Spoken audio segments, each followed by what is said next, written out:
يا شعب اليوتيوب العظيم، السلام عليكم ورحمة الله وبركاته. معكم أخوكم وائل القاتم بولاية إنديانا، يحييكم ويتمنى لكم مشاهدة ممتعة النهاردة إن شاء الله. آه للأسف أنا كان نفسي أصور في مكان أفضل من ده، يعني أنا كنت ناويلكم إن أنا أصور في مكان تاني. أنا بحب أصور في الأماكن الخارجية، وعارف كمان إن أغلبكم بيحب التصوير في الأماكن الخارجية، لكن هنا إحنا عبيد للجو، يعني الجو هو اللي بيتحكم فينا وهو اللي بيملي علينا قراراتنا. فزي ما أنتم شايفين الدنيا المفروض النهارده هتمطر وبكرة كمان هتمطر، وده يعني دول اليومين الوحيدين اللي أنا باقدر أصور فيهم، اللي هم يومين الweekend. فباحاول أخطف كده إيه الوقت اللي قبل ما الدنيا فيه تشِد في المطرة، يعني برضه أنا حاطط الترابيزة اللي أنا عليها دي مبلولة والكرسي مبلول والحياة بَلَل في بَلَل، بس مش مشكلة يعني. المهم أنتم لو لقيتوا إن المكان ده اتغيّر، اعرفوا على طول إن السبب إن المطرة شدِّت وأنا يعني خلاص يعني مش هاقدر إن أنا إيه، أكمّل في المكان.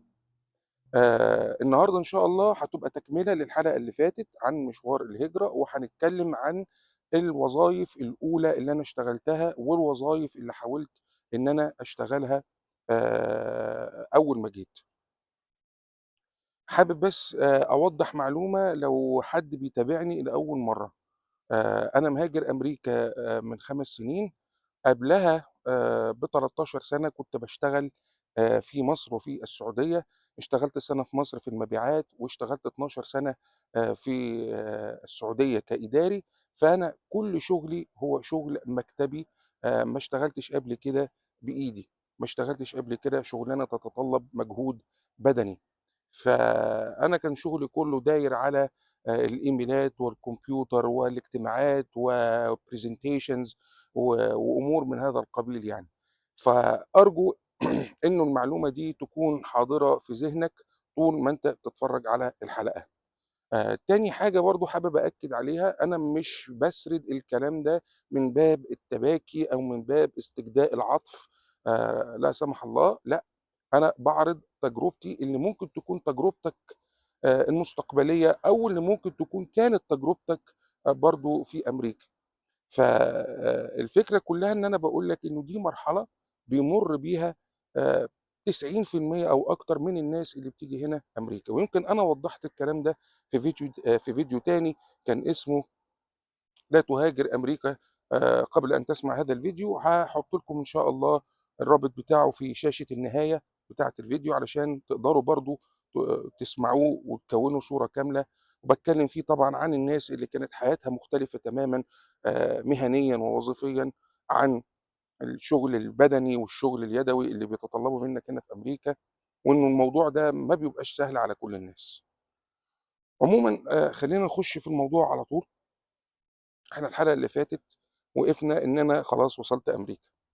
اللي بيوصل أمريكا لأول مرّة أو بيوصل أي مدينة في أمريكا لأول مرّة، بيبقى قدّامه هدفين.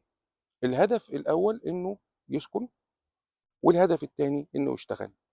السكن الحمد لله بمساعدة الناس اللي كانت معايا قدرنا إن إحنا نسكن في شقة غرفة وصالة من أول يوم. اتكربسنا فيها كلّنا، ولكن والحمد لله يعني إيه، حققنا المراد وأصبح عندنا إيه، موضوع السكن ده منتهي. فاضل إن إحنا نشتغل. طيب الشغل محتاج حاجتين علشان تقدر يعني إن أنت تدوّر على شغل وتتقبل في أي شغل. الحاجة الأولى هي الورق، إن أنت لازم يعني بقى تستخرج الأوراق القانونية اللي من خلالها تقدر تقدّم بيها في شغل. والحاجة التانية إنه يكون معاك عربية. طيب إيه الورق اللي أنت بتحتاجه كمهاجر جديد أول مرّة تيجي؟ النموذج الأول أو الفورمة الأولى هي الgreen card، أو المستند اللي يثبت إن أنا مهاجر رسمي وشرعي داخل الولايات المتحدة الأمريكية. الgreen card اللي معايا كانت الإقامة الدائمة. الفورمة التانية ودي الSocial Security Number. الSocial Security Number ده من أهم المستندات اللي ممكن تحصل عليها هنا في أمريكا. إيه هو الSocial Security Number؟ هو رقم الضمان الاجتماعي أو رقم التأمينات الاجتماعية بتاعتك. الرقم ده هيبقى مرتبط بهويتك. الرقم ده هو يعتبر ملفك الضريبي، هو ده اللي هتفايل عليه الضرايب. كل معلوماتك المالية وكل المعلومات الخاصة بالتأمينات الاجتماعية بتاعتك بيتم استرجاعها من خلال هذا الرقم. الفورم ده بنحصل عليه من خلال مكاتب السوشيال سيكيورتي نمبر. كان المفروض ان هو يجي لي بالبريد، لان انا لما عملت استمارة الهجرة طلبت ان هو يجي لي بالبريد، ولكن الناس اللي راحت قالت يا جماعة كورونا موقفة كل حاجة، فمش هينفع انه يتبعت لك على البريد، لازم تحاول تتواصل معاهم. والفورمة الثالثة اللي هي الاي دي الخاصة بالولاية اللي انت عايش فيها، او رخصة القيادة لاحقا. وهنا في امريكا رخصة القيادة بتحل محل الاي دي لو انت يعني طلعت رخصة قيادة، فمش محتاج ان انت تمشي بفورمتين زي ما كان في مصر او في السعودية. لكن علشان اطلع الاي دي او رخصة القيادة فانا لازم استخرج السوشيال سيكيورتي نمبر، ولازم يجي لي الجرين كارد. للاسف الشديد اصدقائي المصريين اللي انا نزلت عليهم هنا في البداية كان عندهم قناعة راسخة تبين فيما بعد أنها قناعة خاطئة، إنه أنا مش هينفع أشتغل رسمي إلا لما يكون معايا السوشيال سيكيورتي نمبر. هم كانوا معتقدين كده وقالوا لي انسى، طول ما أنت ما معكش الكارت بتاع السوشيال سيكيورتي نمبر أو الرقم بتاع السوشيال سيكيورتي نمبر أنت مش هينفع إن أنت تشتغل. فبناء عليه أنا يعني استسلمت لهذا الكلام، لأنه أنا ما كانش عندي ما يمنع ان انا اصدقهم، لان الناس دي بقى لها كتير هنا في امريكا، بقى لها 11 سنه. ولكن في النهايه جل من لا يسهو، هشرح لكم ازاي ان الموضوع ده تبين لي انه خطا. هي الفكرة انه اللي معاه جرين كارد هو مش محتاج ان السوشيال نمبر يطلع له في حاجة علشان يشتغل. الجرين كارد هو المسوغ الوحيد ليه انه يشتغل. لكن نتيجة ان زمايلي ما عاشروش حتى جاي لوتري قبل كده، فما كانتش المعلومة دي حاضرة في ذهنهم للأسف. فاللي حصل ان انا مشيت على النصيحة دي واضطريت اشتغل بطريقة غير رسمية على اعتقاد ان انا ده الحل الوحيد قدامي. وما كنتش اعرف ان انا كان ممكن اروح اقدم في اماكن زي امازون وفي المكان اللي انا اشتغلت فيه فيما بعد بجواز السفر اللي معايا. عموما اي حاجة انتوا هتسمعوها في الفيديو دي هي كانت خاصة بفترة الكورونا فقط. يعني اللي كان بيجوز ساعتها وبيتفوت ساعتها ما بيحصلش دلوقتي. وده مش تشجيع ان الناس تمشي غير رسمي في البلد. الظرف اللي كانت فيه الكورونا حكم على الناس كلها انها تبقى يعني ماشية بالطريقة دي، خصوصا الناس اللي كانت جاية جديد وقدرت تنفذ من خرم الإبرة اللي انا حكيت لكم عليه ودخلت البلد في وقت كانت الدنيا كلها فيه مقفلة. بس فحبيت اوضح لكم النقطة دي. انه خطا. المهم انا استسلمت للوضع القائم. بقى روتيني اليومي كل يوم، طبعا احنا كنا لسه في رمضان، فبقى روتيني اليومي ان انا كل يوم انا وزوجتي بنصحى من النوم الصبح، اول حاجه نعملها نتكلم مكتب السوشيال سيكيورتي نمبر في التليفون علشان نعرف ايه الاخبار، هيفتحوا ولا مش هيفتحوا. كان في ناس بتقول ان احنا ممكن نطلب منهم ميعاد وهم يقابلونا في المكتب، يفتحوا لنا مخصوص عشان اليوم ده ويدونا السوشيال، او يخلونا نملى ونعبي الفورمات ويبعتوها لنا بعد كده بالبريد، او ان احنا نراسلهم ونبعت لهم المستندات المطلوبه من خلال البريد على المكاتب وهم يتصرفوا. لكن الحقيقه انا وزوجتي صدمنا بواقع اليم جدا، وهو انه في امريكا برضو في مدام عفاف اللي في الثالث، وفي قاسم السماوي، وفي كل حاجه يعني. آه، اصطدمنا في فكره ان موظفين الحكومه هنا برضو ممكن يتعصبوا، ممكن يعلوا صوتهم عليك، وممكن يتضايقوا مثلا منك بدون اي داعي، ويحسسوك ان انت شخص وضيف ثقيل عليهم. وده ناتج طبعا ان انا كنت رافع سقف التوقعات. لو تفتكروا انا كنت كلمتكم في الموضوع ده، ان كل ما ترفع سقف توقعاتك لفوق كل ما زادت فرص ان انت تتصدم اكتر لما تيجي وتشوف الواقع بنفسك. انا كنت متخيل ان هنا بقى الدنيا يعني غير، وانه اكيد الموظف الحكومي هنا غير، ويكون مرتاح وبشوش وبيبتسم والكلام ده. لا، مفيش. بس برضه حابب اكد ان دي مش كل الجهات الحكوميه كده. يعني انا البي ام في، الجهه المسؤوله عن اصدار الاي دي والرخص القياده، ناس بصراحه خدومه جدا وبتخلص لك مصالحك من اول يوم، وواضحين جدا في المستندات اللي هم بيطلبوها. لكن جماعه بتوع السوشيال سيكيورتي دول بصراحه يعني كانوا سيئين معانا جدا، لا سيما ان هم كانوا قاعدين في البيت وانت بتتصل بيه سمع صوت عياله وهم بيلعبوا ورا، فيعني اللي هو ايه، انجز واخلص، انا ورايا غدا ومش فاضيلك وبتاع، انتوا فاهمين يعني. ففي الفترة دي أنا ما باعملش حاجة غير اللي أنا باقول لكم عليه ده، وبنفطر وقت الفطار وبنتسحر وقت السحور وخلاص على كده. وطبعًا البيت محتاج احتياجات. اكل وشرب وحاجات زي كده، وانا جايب مبلغ قليل انا وزوجتي، فعمالين نصرف منه. حتى في الفتره دي حدثت بعض المشادات ما بيني وما من زوجتي، ان هي كانت بتتهمني ان انا مش ماسك ايدي، لا امسك ايدك شويه في المصاريف، الفلوس ابتدت تقل. وانا اقول لها طب ما دي حاجات اساسيه يعني، انا ما احنا في رمضان وما ينفعش ان احنا يعني نحرم العيال من حاجه.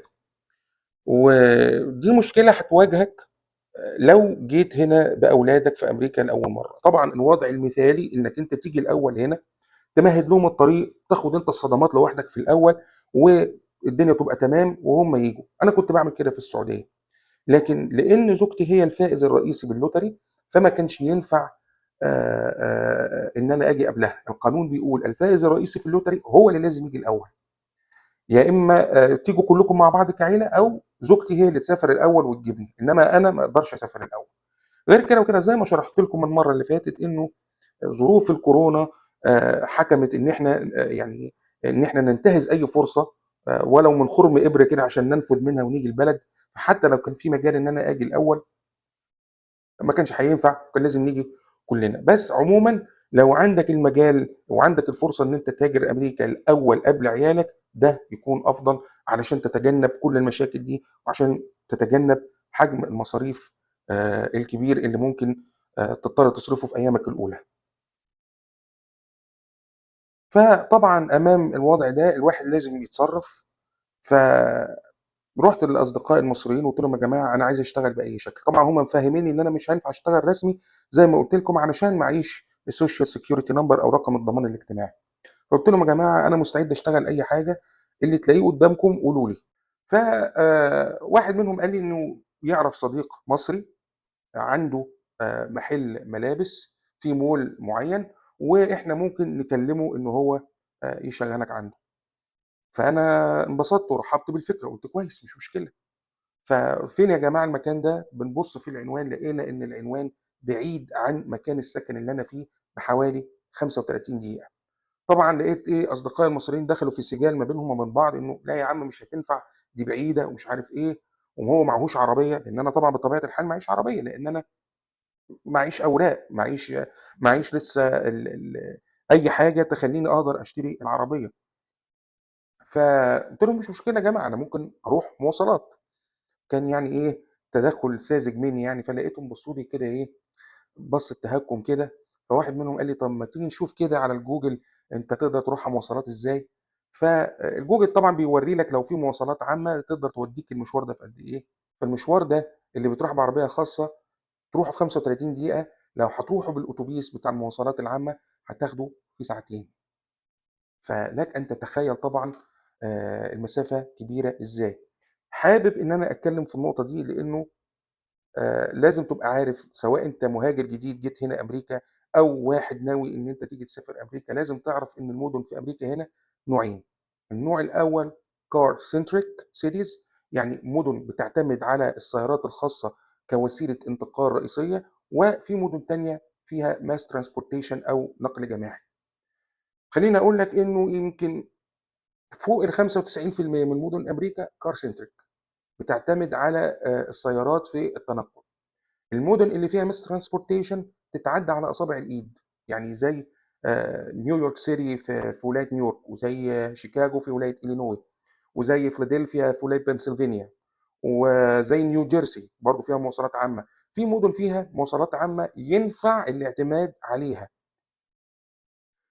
اعرف ناس جت معانا في 2020 وعايشين في شيكاغو ولغايه دلوقتي معتمدين على المواصلات اعتماد كامل، ما اشتروش عربيه ولم يمتلكوها اطلاقا. في ناس في نيويورك برضو علشان تكلفه امتلاك السياره والتامين والركن والكلام ده بتبقى عاليه جدا، فبيفضل انه يعتمد على المواصلات العامه. في ناس برضو عندها مشاكل مع السواقه، ما بتحبش تسوق ومش حاطه في بالها انها ممكن تسوق، فلازم يكون اختيارهم في مدينه فيها مواصلات عامه. فدي نقطه مهمه جدا لازم تبقى انت منتبه ليها لما تيجي تقرر ان انت تعيش في امريكا. انديانابوليس كار سنتريك، لكن مش معنى كده ان ما فيهاش نظام مواصلات، لا فيها نظام اسمه اندي جو، ولكن غير كفء. انه مسافه 35 دقيقه يحولها لساعتين. ليه؟ لانه ما فيش خط سير مستقيم من المكان اللي انا فيه للمول اللي فيه المحل. فالمهم وصلنا في النهاية إنه لأ مش هينفع والموضوع غير مجدي، ونحاول نشوف شغل في مكان قريب من البيت على يعني مسافة أو مسيرة أقدام من البيت عشان أقدر أروح وآجي من غير ما أعتمد على عربية. فواحد من زمايلي اقترح عليّا قال لي: "أنا كنت شغال في محطة بنزين أول ما جيت هنا إنديانا، محطة البنزين دي قريبة جدًا تقدر تمشيها حوالي 10 دقايق مشي، أنا ممكن أكلم لك صاحبها هو دايمًا عايز ناس تيجي تشتغل عنده، فإيه الكلام لو هو عنده مكان تروح؟" قُلت له: "آه أروح ما فيش مشكلة." فالمهم صديقي كلمهم وبعد كده بعت لي رقم صاحب المكان وقال لي اتراسل معاه وحدد معاه ميعاد. راسلت الراجل رد عليّا وقال لي: "تعالَ تاني يوم الساعة 11:00." برضه معلومة مهمة، الشغل في محطات البنزين هنا في أمريكا مش معناه إن أنت تُقف تعبّي بنزين للناس. آآ غالبية مدن أمريكا الناس هنا بتعمل self refill، هي اللي بتنزل تعبّي البنزين بنفسها. ما سمعتش عن أي مدينة في أمريكا فيها إن حد بيملا لك البنزين دي إلا في نيو جيرسي، إنما غير كده الناس هنا هي اللي بتنزل تعبّي البنزين بنفسها. طيب أنا هاروح أشتغل إيه بقى كده في محطة البنزين؟ أنا هاشتغل على الكاشير اللي موجود في الconvenience store اللي بيبقى موجود في كل محطات البنزين، بيتباع فيها المشروبات الغازية، السجاير، الحلويات وساندوتشات وجبات سريعة وحاجات زي كده ومَيّة. فأنا شُغلتي أو شُغلة أي حد بيشتغل في محطة بنزين إنه بيشتغل في الregister، بيُقف على الregister وبيبقى مسؤول عن الconvenience store. فأنا رُحت للراجل ده في الميعاد المحدد، دخلت للراجل صاحب المكان، لقيته راجل خمسيني كده لابس الترنج بتاعه، "إزيك، عامل إيه، بقى لك قد إيه في أمريكا؟" قُلت له: "ما كمّلتش أسبوع." "طيب هل أنت اشتغلت في حياتك قبل كده في محطة بنزين؟" فأنا قُلت له: "لأ، دي أول مرّة هابقى أشتغل في محطة بنزين." هنا بقى إيه، اللمبة عنده نوّرت، واحد جديد وما اشتغلش في محطات بنزين قبل كده، أمّا نستغلّه. فأول حاجة راح قايل لي إيه، قال لي: "بما إنّك ما اشتغلتش في محطة بنزين قبل كده، أنا هادرّبك لمدة أسبوعين." تمام؟ قُلت له: "جميل fair enough." قال لي: "بس في الأسبوعين دول أنا مش هادفع لك حاجة، أنا ما أعرفش أنت ممكن تعمل لي إيه والّا ممكن تخرب لي إيه والّا تبوّظ لي إيه، فأنا مش هادفع لك حاجة." ودي أول غلطة وأول red flag لازم يطلع عندك كده وينوّر عندك كده لمّا حد يكلمك في حاجة زي كده. من عيوب الشغل الكاش إن حقوقك كموظف بتتاكل قدّام عينك.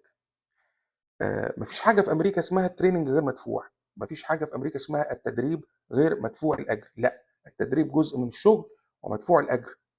فأنت لو هتبتدي وظيفتك بتدريب، فأجرك بيبتدي من أول يوم. ممكن بعض الbenefits وبعض المزايا تتأخّر لمدة لاحقة، ولكن التدريب مدفوع.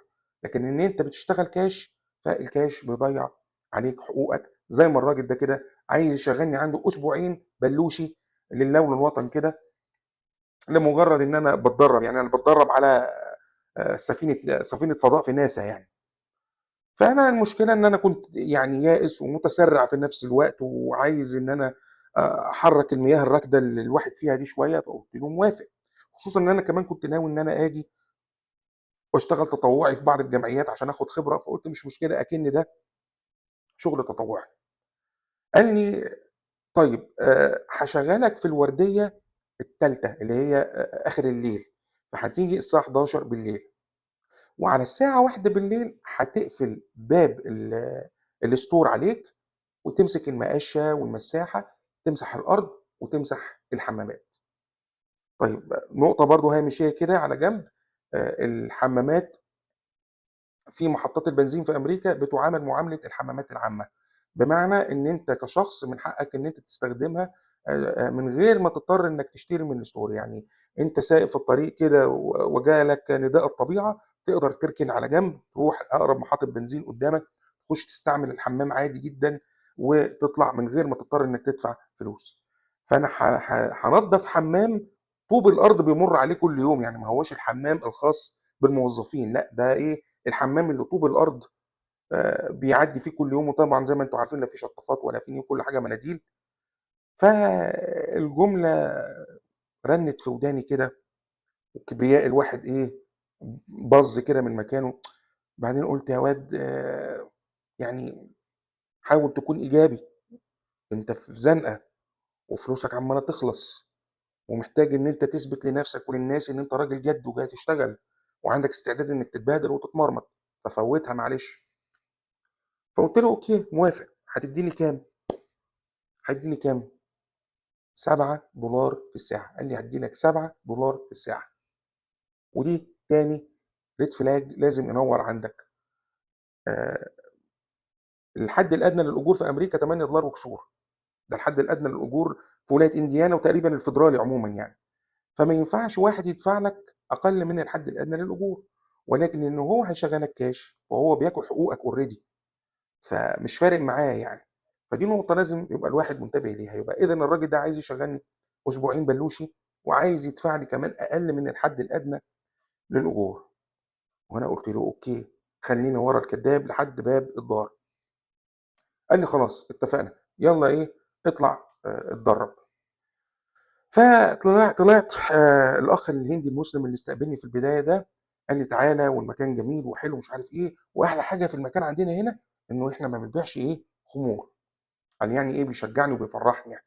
وأنا طبعًا ارتحت نفسيًا لمّا قال لي حاجة زي كده، بس فيما بعد عرفت إنه في حاجات هتخلّيني أبقى متضايق من المكان. المهم وقّفني ورا الregister وابتدى يعلّمني إزاي أحاسب الناس، وإزاي آخُد الفلوس وأحطّها وإزاي أحسبها، لإنه في إنديانابوليس أغلب المعاملات بتتم كاش، ما بتتمش عن طريق الcredit أو عن طريق الdebit card، يعني الناس بتحب تتعامل كاش كتير يعني. فالمهم يعني بعد ما ابتدى يعلّمني بقى يوقّفني مكانه، ساعات أنا اللي آخُد الفلوس من الناس وأنا اللي أحاسبهم وأعمل scanning للitems والحاجات دي. المشكلة الأولى اللي واجهتني إنه أغلب الناس اللي بتدخل بتشتري سجاير. أنا راجل مش مُدخِّن، ويمكن يعني الناس عارفاني بالموضوع ده، حتى كان بعض أصدقائي مثلًا لمّا يعرفوا إن أنا في مكان معيّن يقولوا لي: "طب ما تشتري لنا كذا، كذا وعلبة سجاير معاك وأنت جاي." فأقول لهم: "أنا أشتري لك أي حاجة، بس ما اشتريلكش علبة سجاير." فكان زمايلي عارفين عني الموضوع ده، وكانوا بيرفعوا عني الحرج وما حدش بيطلب منّي الطلبات دي. فأنا مش مفتي ولا شيخ، ولكن ومؤمن بحُكم الكراهة فيها مش إنها حرام، ولكن يعني أنا عمري ما شربتها، عمري ما دخّنت، فأنا هاضطر إن أنا أقف في مكان إن أنا أبيع فيه دخان. بس قُلت مش مشكلة، يا رب ترسي على كده وبس، لحد ما ربنا يكرم بشغلانة تانية. لكن الطامة الكبرى بقى بالنسبة لي اللي خلّتني أقرر إن أنا مش هاكمّل شغل في المكان ده، هو إنه الناس بتيجي تشتري لوتري، أو زي ما كان معروف عندنا في مصر وبنشوفه في الأفلام الأبيض وأسود، ورق اليانصيب. ورق اليانصيب أو ورق اللوتري ده أنا مش قادر أوصّفه شرعيًا إلا إنه ميسر، يعني إنه قمار. ده ورق أو بتشتريه كده زي كروت التليفون بتكحته، بيطلع منه رقم، الرقم ده بيتعمل عليه سحب، ممكن تكسب مبالغ قليلة، ممكن تكسب مبالغ كبيرة توصل لملايين، حتى في ناس بتكسب اللوتري بمبالغ كبيرة جدًا بيجيبوهم لابسين ماسك علشان مش عايز أهله وأصدقائه يعرفوا إن هو اتغنى فجأة يعني. لكن في أغلب الأحوال أنت بتخسر، في أغلب الأحوال أنت بتشتري ورق اللوتري ده وما بتكسبش منه حاجة. فأنا ده بالنسبة لي أنا مش شايفه غير كده. فلأ، أنا مش هينفع يعني الوضع كده كُلّه على بعضه ما ينفعنيش. زي ما قُلت أنا مش مُفتي، ولكن فهمي لديني المحدود هو الذي قادني إلى تلك القناعة. وكل واحد بيفتي نَفْسه في الأول وفي الآخر. يعني أنا أفتيت نَفْسي حسّيت إن أنا مش هابقى مرتاح بالطريقة دي، إلى جانب طبعًا إنه عايز يرميني في الوردية التالتة. وعلى فكرة السطو المسلح اللي بيحصل على محطات البنزين ده شيء حقيقي مش شيء مُبالغ فيه. يمكن الناس المصريين اللي أنا نزلت عليهم كان منهم واحد حكى لي الموضوع ده وقال لي إنه حصل له حاجة زي كده، وقال لي: "لمّا يطلع لك واحد بالليل ما سيبه يعمل اللي هو عاوزه، واوعى ترفع راسك أو عينك وتبُص في عينه وإلا هيقتلك، لإنه هيعتبر إن ده تحدي ليه، وهو ما عندوش مشكلة إن هو يتخلّص منّك لإنه هيدخل السجن هيلاقي عمه وخاله وأحبابه وأصدقائه كلّهم جوّه، فهو ما عندوش مشكلة، أنت اللي هتخسر حياتك وعيالك هيخسروك." فالcombination من الfactors دي كلها هو اللي خلّاني يعني أسيبهم بعد 5 ساعات، قُلت لهم: "معلش بقى أنا تعبان هاروّح." روّحت وبعت رسالة للراجل قُلت له: "أنا مش هاقدر آجي تاني." وقُلت ربنا سبحانه وتعالى بقى إيه يعوّضني بما هو خير منها. وروّحت البيت ساعتها وأنا متضايق، وكانت نَفْسي تنازعني يعني هل أنا كنت أقبل والّا لأ، لكن من جوّايا ما كنتش حاسس إنه أنا هابقى مرتاح يعني، خصوصًا يعني إنه الشخص ده واضح عليه أوي موضوع الاستغلال.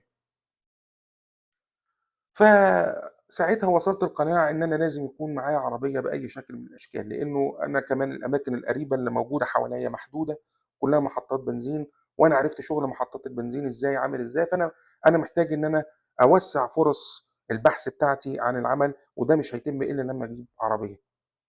فابتديت إن أنا أدوّر على عربية أونلاين علشان أشتريها، علمًا بإن أنا يعني معييش أوراق، ولكن قُلت بس لمّا توصل ساعة الجَد ممكن أخلّي حد من أصدقائي يشتريها، وبعد كده إيه، يبيعها لي لمّا يبقى عندي ورق يعني. ف واحد من زمايلنا المصريين اللي أنا نزلت عليهم، كان معاه عربية تويوتا كرولا 2007 كان بيشتغل عليها دورداش، وكنت باشوفه وهو بيتنقّل بيها وبتاع. المهم لمّا عرف إن أنا بادوّر على عربية قال لي: "طَب إيه رأيك ما تشتري عربيتي؟" قُلت له: "طيب ما أنت هتقعد بإيه كده يعني؟" قال لي: "لأ أنا عندي عربية تانية من صديق تاني باستخدمها هو مدّيني المجال إن أنا أستخدمها عادي وأروح بيها الشغل، والعربية دي عندي كده إيه زيادة أنا كنت باعمل بيها الدورداش، فأنت مش مشكلة أنت في أمَس الاحتياج إليها اشتريها." قُلت له: "طيب أنا ما عنديش أوراق هنتصرّف في الموضوع ده إزاي؟" فقال لي: "شوف العربيات هنا بتمتلكها بحاجة اسمها الtitle. الtitle ده صك ملكية، ورقة كده عاملة زي البردية بيبقى مكتوب فيها اسمك وبيانات العربية، يعني أمريكا ليها نظام غريب شوية كده في الورقيات وفي المستندات يعني. فالtitle ده بيبقى الصفحة الأولى مكتوب فيها بيانات العربية وبيانات الشخص المالك، في الصفحة التانية بيبقى في مكان بيمضي فيه مالك السيارة أو لو في تنازل أو بيع تم بيتمضي في مكان البائع والمشتري، تروح توديه للمرور والمرور بيطلّع لك title تاني باسمك أنت، باسم المالك الجديد. فقال لي: "أنا هادّي لك الtitle ده خلّيه معاك ومش هنتمم بقية إجراءات التوقيع والحاجات دي إلا لمّا ييجي لك الورق ونروح أنا وأنت المرور ونخلّص الموضوع." قُلت له: "تمام." وخلّصت معاه وخدت العربية في نفس اليوم. خلّيني أقول كلمتين في حق العربية دي، لإنه في ناس كتيرة في مصر بتستغرب هي ليه تويوتا الجمل أو تويوتا كرولا 2007 سعرها مُبالغ فيه كده. والحقيقة العربية دي تستحق كل حاجة بتتقال عليها، يعني خلّينا نقول إن لو البيجو عملت ال504 والفورد عملت الكراون فيكتوريا، فالتويوتا عملت الكورولا ال2007 عربية أسطورية، يعني عربية كانت عاملة فوق ال200,000 مايل، يعني بنتكلم في حوالي 300 وحاجة ألف كيلو، كانت بتجري وكانت حالتها كويسة، ولكن طبعًا كان عيبها الإضاءة والكهربا، برضه العربية كانت قديمة يعني بقى لها 13 سنة ماشية في الشارع، ولكن أنا شايفها قدّام عيني والراجل كان بيتحرّك بيها وبيتنقّل بيها، فما كانش عندي مشكلة. المهم أخدت العربية وبقى معايا عربية، فدلوقتي خلاص أنا ممكن أدوّر على شغل في أي مكان. في يوم من الأيام قبل الفطار كنت قاعد كده في حالة ملل وزهق، قعدت أقلِّب كده على الفيسبوك عشان أشوف الجروبات بتاعة الهجرة، أتابع أخبار الناس، أشوف مين سافر ومين ما سافرش. فلقيت واحد في comment عامل mention لصديقه وبيقول له: "ها طمّنا عليك عملت إيه؟" فلقيت صديقه رادد عليه بيقول له: "آه يا سيدي ده أنا دلوقتي في إنديانابوليس وشغّال باعمل delivery على برنامج من البرامج ومعايا سيارة." أنا استغربت جدًا، إيه ده! هو الراجل ده مطلّع ورق والّا إيه وأنا ما أعرفش، ده مسافر معانا. فرُحت إيه، باعت له رسالة قُلت له: "عرّفني أنت إزاي بتشتغل delivery وهل أنت قدرت تطلّع ورق والّا لأ؟" فالحمد لله الراجل كان طيب رَد عليّا قال لي: "لأ أنا" قال لي: "ما اطلّعش ورق ولا حاجة، العربية دي أنا باسوقها كده حِبّي، يعني البرنامج معمول باسم واحد تاني." طبعًا هنا في برامج زي طلبات والحاجات دي، هو هنا واحد رسمي هو اللي عامل البرنامج باسمه ومدّي له العربية والبرنامج يستلم بيه الطلبات والحاجات دي، فقال لي: "أنا شغّال بالطريقة دي." ف واديني باخبّط كده، قُلت له: "طَب أنت مش خايف إن المرور يوقّفك أو أي حاجة، خصوصًا إن أنت بتعمل delivery وبتروح مشاوير بعيدة؟" قال لي: "بُص، الناس هنا عارفة إن دي فترة الكورونا وإن الدنيا مقفولة وإنه ما فيش مرور مفتوح وما فيش دنيا مفتوحة، فأنت بس فهِّم الضابط الكلام ده لمّا ييجي يوقّفك وإن شاء الله هتعدّي." فعلًا الكلام ده حصل، يعني أنا أثناء لمّا كانت العربية دي كانت معايا اتوقّفت مرّتين من المرور، أول ضابط يعني عدّى الموضوع وتساهل معايا، لكن الضابط التاني للأسف الشديد ادّاني مخالفة. طبعًا عايز أقول لكم إن أنا قبل ما أسافر حاولت إن أنا أطلّع رخصة قيادة دولية، ولكن نادي السيارات اللي كان عندنا في السويس كان مُغلق بسبب الكورونا، فما قدرتش أطلّع رخصة القيادة الدولية، ولكن بعض الناس على النت أشاروا ليّا إنه لو أنا معايا رخصة قيادة مكتوبة بالإنجليزي أو أترجم رخصة القيادة المصري بالإنجليزي عشان يمشي حالها، فبصيت أنا كان معايا رخصة القيادة السعودية أو رخصة السياقة السعودية، ورخصة السياقة السعودية مكتوبة بياناتها بالعربي وبالإنجليزي، فناس كتيرة قالوا لي: "آه، دي تنفع إن أنت تستخدمها كبديل عن الرخصة الدولية." المهم يعني قال لي: "أنت عملت إيه دلوقتي؟" قُلت له: "أنا لغاية دلوقتي ما فيش شغل."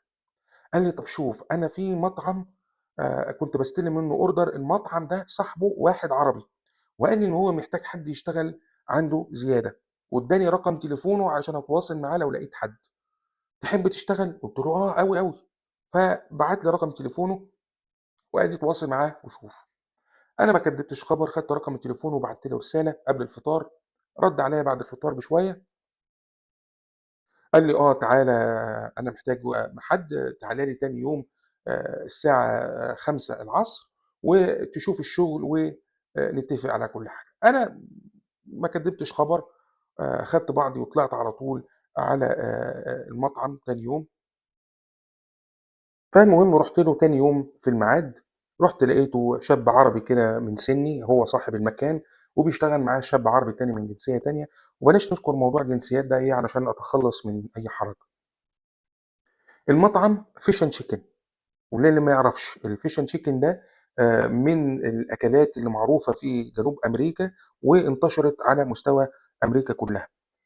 الفكرة كلّها إنه سمك فيليه ودجاج فيليه أو أجنحة دجاج بالعضم، وبتتحط في ردة ودقيق وتتقلي في الزيت. المفروض إنها أكلة شعبية والAfro Americans أو الBlack Americans بيحبوها جدًا، وهي ك ك ك كفكرة أو كمطعم مش محتاجة شيف، مش محتاجة غلبة وشغل فني عالي، يعني أي حد يقدر يشتغل فيها، ويمكن ده اللي يفسّر لك ليه في عرب كتير بيقدروا بيحبّوا يفتحوا الbusiness ده، لا سيما إنه ما فيهوش خنزير، كُلّه ما بين السمك وما بين الchicken. على الهامش بيعملوا حاجة اسمها الجايرو ده اللي هو الشاورما اليوناني، وبيعملوا حاجة تانية اسمها فيلي ستيك على الgrill، بيعمل ساندوتشات برجر كده يعني.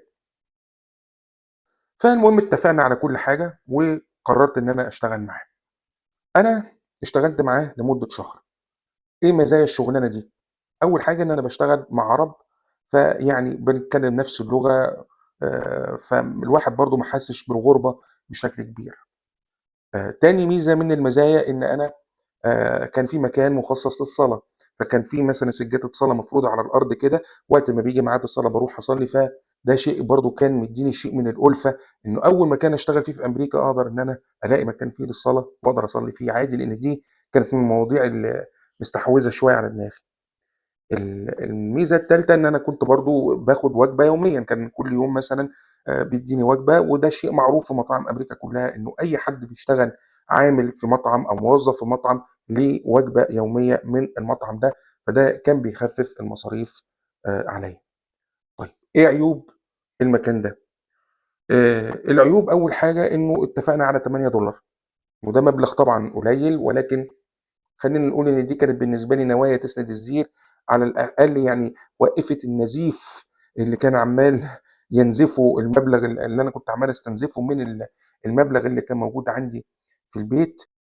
الحاجة التانية إنه أنا كنت باشتغل 6 ساعات بس يوميًا، هو قال لي: "أنا عايزك تيجي لي كل يوم من الساعة 16:00 لحد الساعة 22:00." فأنا ما كنتش باكمّل 40 ساعة. الحاجة التالتة كانت مرتبطة بشخص صاحب المطعم نفسه. شوف، هو الراجل ما كانش سيء، ولكن خلّينا نقول إنه العرب والhispanics الاتنين مشتركين في حاجة واحدة، الدم الحامي وثقافة المعلِّم وبلية. بمعنى إيه الكلام ده؟ آآ العرب والhispanics لو علموك شغلانة مثلًا الساعة 17:00 فهو هينتظر منك إنك تتقنها على الساعة 17:05 علشان هيبتدي يحاسبك عليها الساعة 17:10.